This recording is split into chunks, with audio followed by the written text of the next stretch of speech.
Hey guys, it's the Junior Coder. This is part 4 of the Intro to TKinter tutorial series. So let's get right into it. In this tutorial, we're going to talk about sliders in TKinter. So in part 3, we did this piece of code. So mainly, we learned about buttons, and we made a function for after the button is clicked, so my click. So a label just pops up onto the screen. We don't actually need that for this tutorial, so we're just going to delete that whole thing. But we are going to need another widget.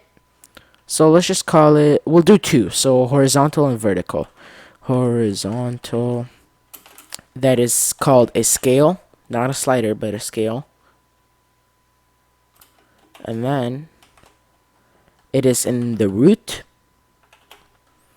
So from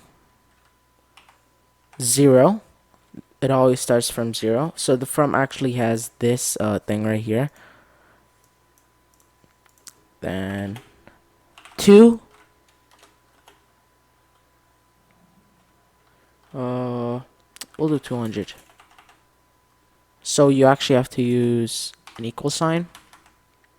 Okay, so from 0 to 200, and then we'll do another one. Vertical scale. It is in root.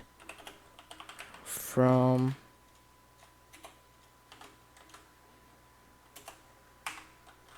0 to 200. And then now we'll pack those onto the screen. Horizontal dot pack.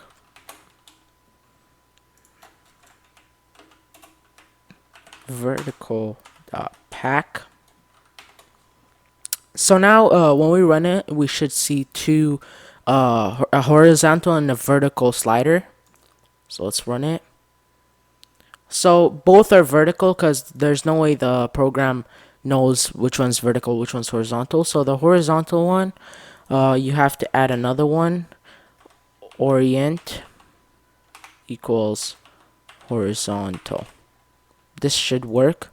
So this has to be between strings. So yeah, now one of them is horizontal and one of them is vertical. As you can see, the value changes up to 200. From 0 to 200.